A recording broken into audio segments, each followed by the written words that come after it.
We're going to speak to Piers Morgan. He's got an incredible exclusive tonight.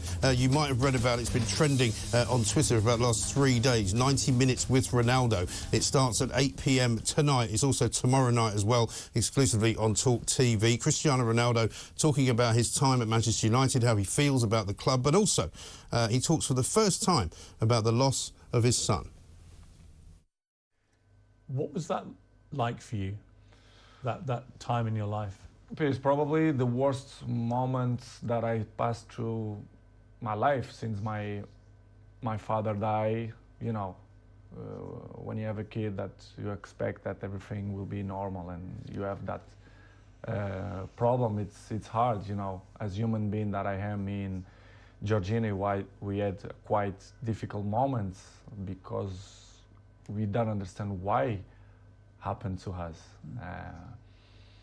Was difficult, to be honest. Was very, very difficult to understand what's going on in that period of our life.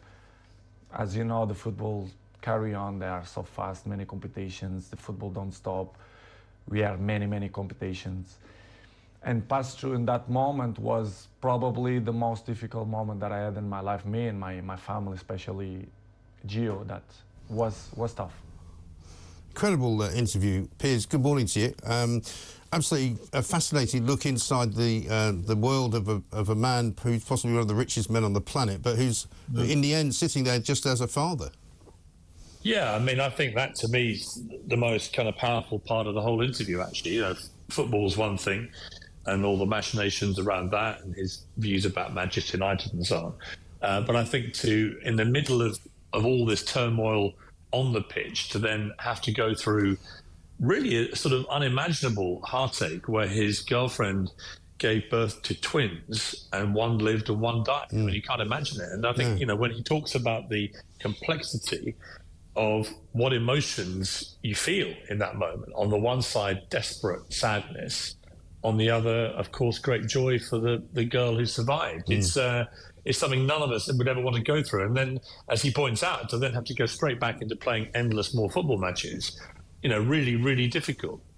Absolutely, and it's been quite an incredible reaction to the interview, which hasn't even aired yet, by the way. Yeah. You know, everybody's talking about it. I see that he was, some are suggesting, I don't know if you saw the clip, I'm sure you did, of him being snubbed when he arrives in the Portuguese dressing room with one of his Manchester United, I think it was Bruno, his Manchester United teammate. So it's already caused quite a lot of, shall we say, interest around the world. Yeah, but that would be a classic example of what Cristiano talks about when he says people just always get these things wrong about him. He's the most followed human being on Instagram. He's got nearly 500 million followers. He'll pass that total in the next week or so. Far ahead of anybody else. So he's an extraordinarily iconic figure. And of course, with that, he understands it attracts unbelievable attention, and indeed he courts it. But on that particular video clip, you see that Bruno Fernandes, his teammate at Manchester United, comes in after the rest of the players and has what appears to be an awkward exchange with Ronaldo, which everyone has interpreted to mean Bruno Fernandes' fury at Ronaldo over what happened because he's captain of Manchester United. Yeah. In fact, as one of their teammates very quickly clarified, when Fernandes came in, Ronaldo said to him, because he came in last and was way after the others, how did you get here? By boat. And at that point, Fernandes gave him a little sidewinder back, and then they laughed about it later. So it was nothing to do with the stuff that's been going on at United, everything to do with Fernandes turning up late. And that really, I think, that sums it up to me. It's like there are so many things. If you're as big as Ronaldo, so many things like that get amplified, misinterpreted, and so on. Yeah. And yet the reality can be very different. But he's a much misunderstood character, a bit like yourself, Piers, then, in that case. Well, I think, I think so. And I think also hugely popular, Mike. Is that the second part of that sentence? Yeah, hugely popular in places. Yeah, absolutely. But, I mean, a fascinating interview to do. But also, people would always like to know, without giving away too many secrets, I mean, how do you get an interview that's that big? Because, I mean, you can't just pick up a phone to Ronaldo, can you? No, well, it's actually a fascinating story because I'd never met Ronaldo, and about 3 years ago, he suddenly messaged me on Instagram privately, out of the blue, and just said, "Hello, sir. I really like your crime documentaries." Really? And he loves all my crime documentaries. Right. And as a result of that messaging, we exchanged a few messages, and then he rang me, and we had like an hour and a half chat about the crime docs and about other stuff and about Arsenal and so on, because he nearly joined Arsenal when he was 18. Yeah.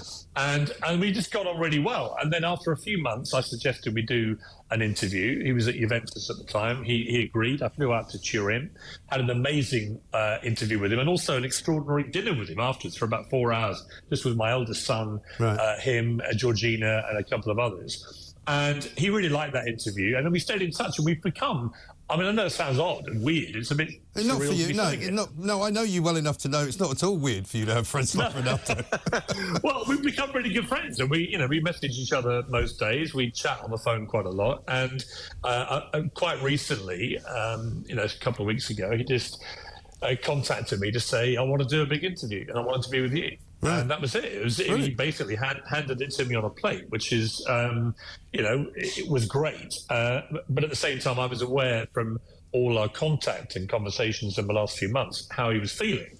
So I knew this wasn't going to be any kind of soft soap interview. This was going to be an incendiary, on the record, this is the truth by Cristiano Ronaldo. That's exactly what it turned out to be. Yes. Well, it's fascinating stuff. It's on tonight at 8 o'clock. I was very happy to see the BBC had to carry a clip from your interview with TalkTV emblazoned all over their TV station, which was very good indeed. But let's talk about yet another of your interviewees, and that would be Mr. Donald Trump, who announced yesterday, as you said in your tweet yesterday, it would be madness for him to run for president, so it's probably what he's going to do. Yeah. I think. Look, I don't think this is a smart call by Trump.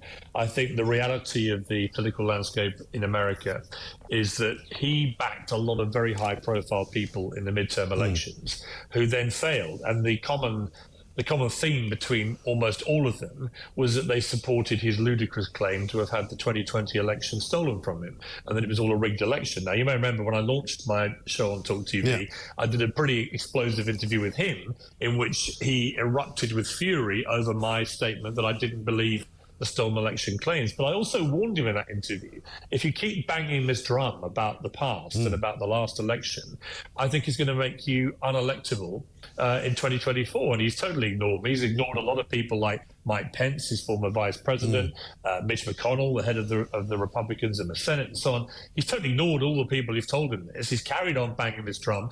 All of his big picks, like I said, the midterms, who supported that lie, the big lie as it's become known, they all lost. So Trump has now been seen by the Republicans as a loser. And, of course, this follows the fact that, yes, he had a spectacular win in 2016 out of nowhere, the least qualified winner of the presidency in history, beating one of the most qualified candidates in Hillary Clinton.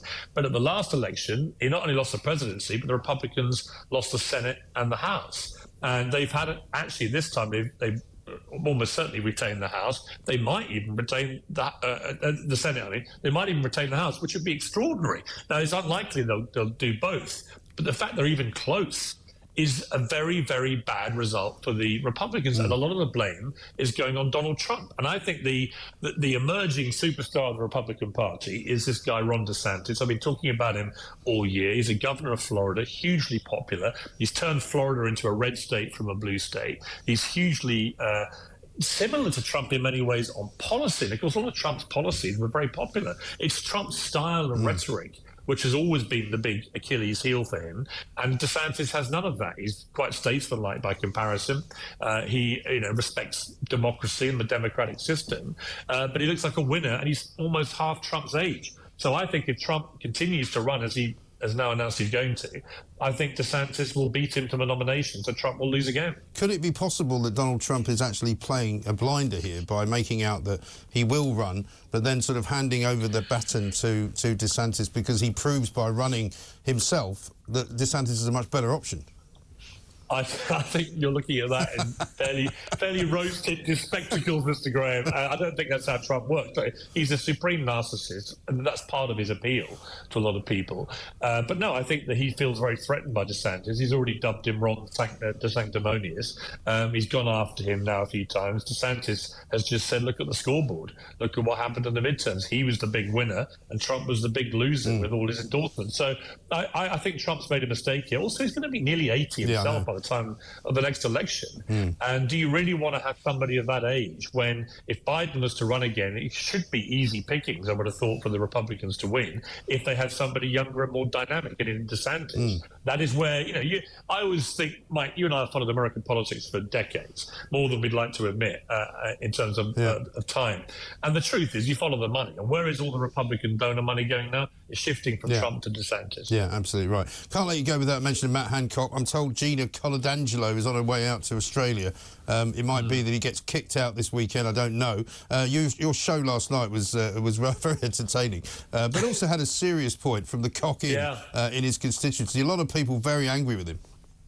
Yeah, I mean, we went down to his local pub, the Cock Inn. It's the infamous pub where the previous landlord, of course, suddenly got a £40-odd million contract to make PPE with no experience of making it, and because Hancock used to be someone that went in the pub. So a bit of infamy around the pub. But the new landlord told the story himself. He said, look, I'm about to go out of business potentially at this pub because of the energy prices and everything else. And where's my MP when I need his help most? He is in a jungle eating kangaroo tentacles. And it's, to me, it's funny on one level, but it's not funny if you're a constituent in West Suffolk where he's paid £84,000 to do his job and simply isn't doing it. And I think that, he brought a lot of ignominy to his constituency with this scandal involving the affair, which broke lockdown rules. And now they're thinking he's piling on the humiliation whilst trousering £400,000 to do it and being derelict in his duty to his constituents. And I think there's a lot of anger there. Yeah, I think so.